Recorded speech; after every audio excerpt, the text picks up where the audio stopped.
जय Hind defence lovers. आज की टॉप हेडलाइंस कुछ इस प्रकार है। जम्मू कश्मीर में 2 अलग अलग ऑपरेशंस में 3 सुअरों को किया गया है होरीफाइड। एमका प्रोग्राम से HAL out, private companies in. Bharat और फ्रांस के जेट इंजन प्रोग्राम को जल्द ही अप्रूवल। और भारत और अमेरिका की नई ट्रेड डील फास्ट ट्रैक करेगी दोनों देशों की मिलिट्री टेक्नोलॉजीज प्रोग्राम को।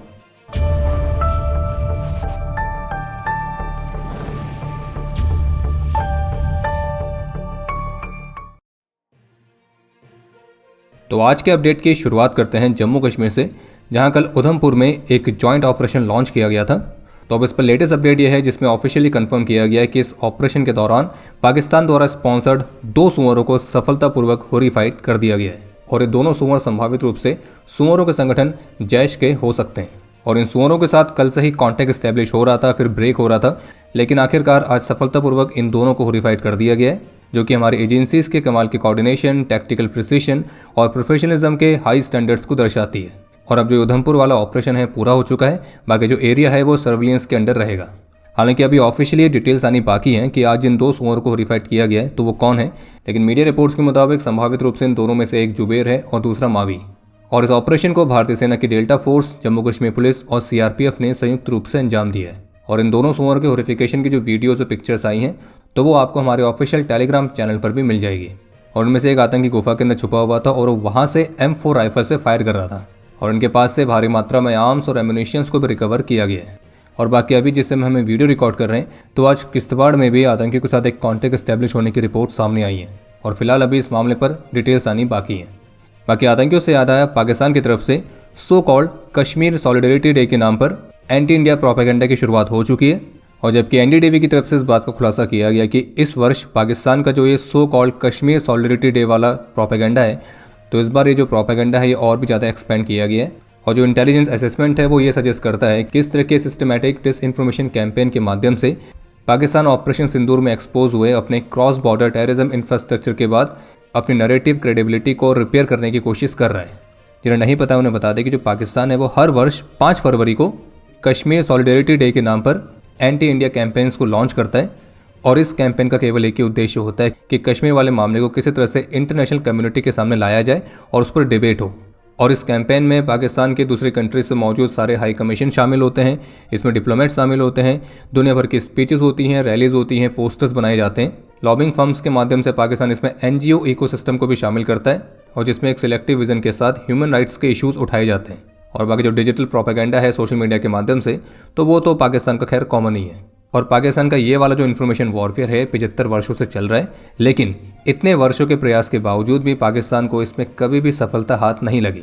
बल्कि इसके बजाय जो पाकिस्तान है वो अपना फर्जी कश्मीर वाला जो नैरेटिव है, और उसके बहुत सारे कारण हैं, जैसे कि पूरी दुनिया साउथ एशिया को टेररिज्म और स्टेबिलिटी के लेंस के माध्यम से देखती है। पाकिस्तान का जो खुद का ट्रैक रिकॉर्ड है टेरर फाइनेंसिंग के मामले में, अब वो वेल डॉक्यूमेंटेड है। और अब ये भी कह सकते हैं कि जब रियलिटी सामने आती है तो नैरेटिव्स अपने आप ही कोलैप्स हो जाते हैं। और पाकिस्तान के साथ भी वैसा ही हो रहा है। और इस तरह के इवेंट के माध्यम से कई दशकों से पाकिस्तान केवल एक ही नैरेटिव पूरी दुनिया को बेचता हुआ आया है कि जो कश्मीरी मुस्लिम हैं वो हिंदू इंडिया से आज़ादी चाहते हैं और केवल पाकिस्तान के अंडर ही उन्हें फुल ऑटोनॉमी मिलेगी। और ये वाला नैरेटिव पाकिस्तान दुनिया को बेचता आया है, लेकिन वो आज तक बिक नहीं पाया है, क्योंकि जो रियलिटी है वो पीओके में दिख जाती है, जहाँ पे मिलिट्री डिक्टेटरशिप है और जहाँ पे आज़ादी केवल उनके द्वारा दिए गए नाम तक ही सीमित है। बाकी पाकिस्तान के इस प्रोपेगेंडा को हमने एक आर्टिकल के माध्यम से भी एक्सपोज किया है, जो कि हमारी ऑफिशियल वेबसाइट defenseexpert.com पर पब्लिश हुआ है। हम रिक्वेस्ट करेंगे कि आप उस आर्टिकल को पढ़िए और ज़्यादा से ज़्यादा शेयर भी कीजिए। तो जैसा कि अभी हाल ही में डिफेंस सेक्रेटरी की तरफ से कंफर्म किया गया था कि एमका प्रोग्राम के लिए जो 7 बिडर्स ने इसमें बिड सबमिट करी थी, तो उनमें से 3 को शॉर्टलिस्ट किया गया है और 3 महीनों के अंदर आरएफपी जारी करके इन तीनों में से फाइनल सिलेक्शन किया जाएगा। तो अब इस मामले पर हिंदुस्तान टाइम्स और इकोनॉमिक टाइम्स जैसे टॉप मीडिया हाउसेस की तरफ से एक रिपोर्ट जारी की गई है, जिसमें इस बात का खुलासा किया गया है कि जो 3 बिडर चुने गए तो उनमें शामिल है टाटा एडवांस सिस्टम्स, एल&टी और भारत फोर्ज। और इस प्रोग्राम से डेवलपमेंट पार्टनर के तौर पर जो एचएएल है वो आउट हो चुकी है। और अब इन 3 में से जो फाइनल विनर है वो 3 महीने के अंदर चूज़ किया जाएगा। और जो ये 3 प्राइवेट कंपनीज शॉर्टलिस्ट हुई है, तो इसमें से जो एल&टी है उसने बीईएल और डायनेमेटिक टेक्नोलॉजीज के साथ पार्टनरशिप कर रखी है, और जो भारत फोर्ज है तो उसने बीईएमएल लिमिटेड और डेटा पैटर्न्स के साथ पार्टनरशिप कर रखी है। रिपोर्ट के मुताबिक एमका प्रोग्राम के तहत पहले बैच में 120 फाइटर जेट्स के ऑर्डर्स दिए जाने की उम्मीद है, जिनकी डिलीवरी 2035 से स्टार्ट होगी।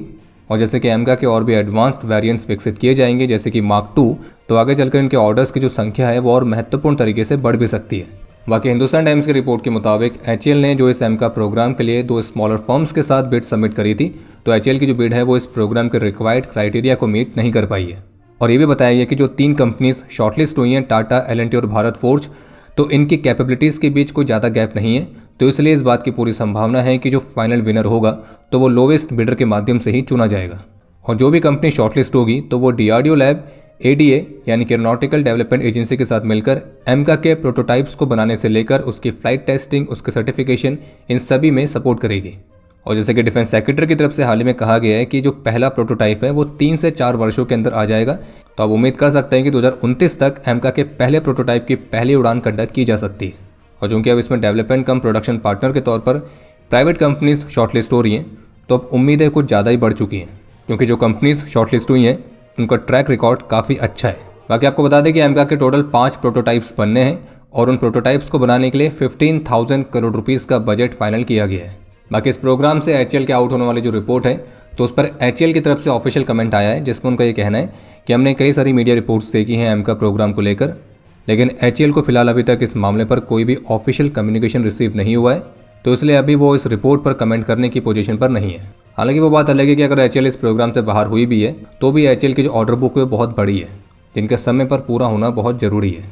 और एचएएल ने यह भी कहा है कि वो एक ही समय पर कई एडवांस मल्टीपल स्ट्रेटेजिक प्रोग्राम्स में शामिल हैं, जैसे कि IMRH, LCA Mark 2, combat air teeming system यानी कि कैट्स, और ये सारे प्रोग्राम्स पोस्ट 2032 के बाद प्रोडक्शन में एंटर होने की उम्मीद है। लेटेस्ट मीडिया रिपोर्ट्स के मुताबिक भारत सरकार बेहद ही जल्द भारत की GTRE और फ्रेंच फर्म सैफरन की पार्टनरशिप के साथ विकसित किए जाने वाले जेट इंजन वाले प्रोग्राम को फाइनल अप्रूवल दे सकती है। और इस प्रोग्राम के तहत 120 किलोन्यूटन से 140 किलोन्यूटन तक का थ्रस्ट जनरेट करने वाले जेट इंजन को विकसित किया जाएगा। बाकी पहले जो रिपोर्ट्स आई हैं उनके मुताबिक 12 वर्षों के टाइम फ्रेम के अंदर इस प्रोग्राम के तहत इंजन के टोटल 9 प्रोटोटाइप्स को विकसित किया जाना है और इसमें 100% टेक्नोलॉजी ट्रांसफर शामिल रहेगा और जो IP राइट्स हैं वो भी भारत के पास रहेंगे। इसके अलावा एक और अपडेट है कि भारतीय सेना अब अपने LCH प्रचंड में 20 किलोमीटर के रेंज वाले लॉयटरिंग म्यूनिशंस और 100 किलोमीटर के रेंज वाले एयर लॉन्च ड्रोन्स को इंटीग्रेट करने की योजना बना रही है, जो कि रिकॉनासेंस से लेकर प्रिसिशन स्ट्राइक्स जैसे रोल्स निभाएंगे। वहीं इसके अलावा एक और बहुत ही इंटरेस्टिंग सा अपडेट है कि भारत की small fire arms maker triple defence ने अपनी M72 कार्बाइन के लिए 100 राउंड की ड्रम मैगजीन को विकसित किया है, और जिसके एक वीडियो ट्रिपल डिफेंस के CEO मिस्टर विवेक कृष्णन ने अपने ऑफिशियल एक्स हैंडल से शेयर भी करी है। ANI के साथ एक इंटरेक्शन में x US marine Intel officer जिनका नाम है ग्रैंट न्यूशम, तो इन्होंने भारत को चीन पर भरोसा करने और उसके इरादों को लेकर आगाह किया है, क्योंकि उनका यह मानना है कि जब सभी की निगाहें ताइवान पर टिकी हैं तो चीन किसी अन्य देश और संभावित रूप से भारत पर हमला करने की योजना बना सकता है और इसलिए उसे पहले से आगाह किया जाना चाहिए। और उनका यह कहना था कि मुझे उम्मीद है कि कोई इसके लिए तैयार होगा। और आपको पता है कि कई साल पहले एक विदेशी पत्रकार ने मुझसे कहा था कि ये उस समय की बात है जब विदेशी पत्रकार वाकई अच्छे हुआ करते थे और जब नाम का कुछ महत्व होता था, और उन्होंने कहा था कि आपको हमेशा उन जगहों पर ध्यान देना चाहिए जहां बाकी लोग नहीं देख रहे होते हैं। और इसलिए जब सारा ध्यान ताइवान पर केंद्रित है तो हर तरफ उसी की चर्चा हो रही है और लोग कह रहे हैं कि ठीक है कि हमारे पास 2 साल हैं या 2027 या हमारे पास 2 हफ्ते हैं, लेकिन अगर आप सिर्फ उसी पर ध्यान केंद्रित कर रहे हैं तो बेहतर होगा कि आप अन्य जगहों पर भी नज़र डालें। तो उन्हें कहने का मतलब यह है कि जहां एक तरफ हर किसी को यही लग रहा है कि चीन ताइवान पर हमला करेगा या उसको अपने कंट्रोल में लेगा, तो ऐसा भी हो सकता है कि चीन उसके बियॉन्ड कहीं और पर हमला कर दे जहां पर किसी का भी ध्यान नहीं है, और उसमें भारत भी हो सकता है, कोरियन पेनिनसुला हो सकता है, सदर्न जापान हो सकता है और फिलीपींस भी हो सकता है। और इस तरह की स्थितियों के लिए तैयार रहने की भी ज़रूरत है। बाकी एक और इंटरेस्टिंग अपडेट है जिसमें डिफेंस एक्सपर्ट्स का मानना है कि भारत और अमेरिका की ट्रेड डील के बाद से अब जो भारत और अमेरिका के बीच कुछ इंपॉर्टेंट मिलिट्री डील्स हैं जो कि काफ़ी स्लो चल रही हैं, तो उनमें थोड़ी तेज़ी देखने को मिल सकती है, और जिसमें जेट इंजन की डील मुख्य रूप से शामिल है। और वहीं अमेरिका F-35 वाला जो ऑफर है तो अब कुछ और नए ऑफर के साथ वो फिर से ला सकता है, स्पेशली जब सुखोई Su-57 काफ़ी चर्चा में है। भारत और तंजानिया नेवीज और आर्मीज के कॉपरेशन के बाद अब दोनों देशों की एयरफोर्सेस के बीच भी कॉपरेशन को इनिशिएट करने के लिए सहमत हुए, और दोनों देश मिलिट्री ट्रेनिंग, मैरीटाइम सिक्योरिटी, तो इन सभी क्षेत्रों में अपने बीच के डिफेंस कोलैबोरेशन को और भी ज़्यादा एक्सपेंड करेंगे।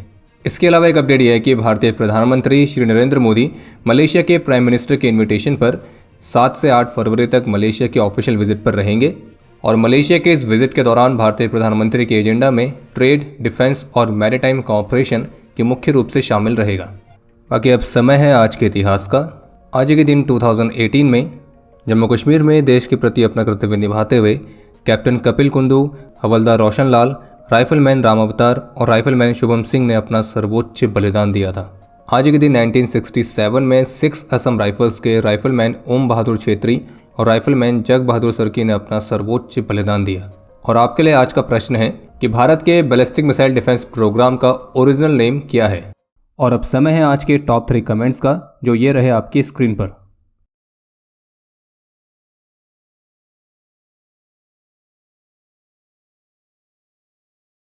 उम्मीद है आपको आज का एपिसोड पसंद आया होगा। पसंद आया तो वीडियो को लाइक करना ना भूलें। आपके कोई भी सुझाव या सवाल हो तो उसके लिए कमेंट सेक्शन ओपन है। और अगर आप डिफेंस रिलेटेड और भी एक्सक्लूसिव कंटेंट में दिलचस्पी रखते हैं तो आज ही प्ले स्टोर से डिफेंस स्क्वाड की सुपर ऐप को डाउनलोड करना ना भूलें। और अगर आप चैनल पर पहली बार आए हैं तो squadron.in पे जाके हमारे नए डिज़ाइंस को भी चेकआउट जरूर करें। बाकी जल्द मिलेंगे नए एपिसोड के साथ। तब तक के लिए जय हिंद, जय भारत।